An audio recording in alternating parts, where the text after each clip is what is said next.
នេះគឺសញ្ញាទី6រីព្រះ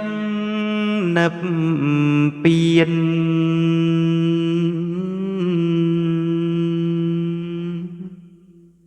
ជា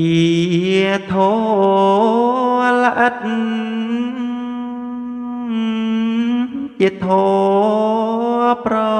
ណិតឧត្តមពេកជាទីរងាប់នៅដំរែក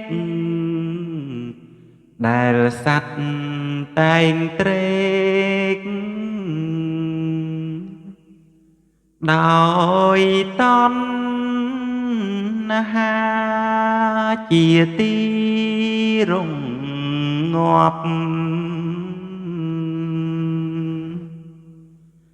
នៅកំណើតដែលកើតជាសត្វសង្ខារាជាបុណ្យជាបាបដោយរាប់ណាឲ្យត្រាតែអង្គគ្មាន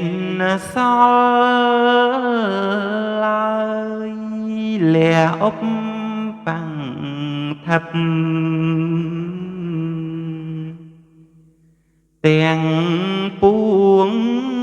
បានតណ្ហាពុនមានក៏សូនហើយរំលត់អស់ទុក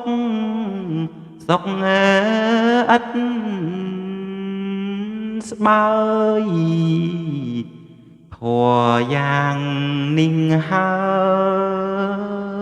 យហៅនឹប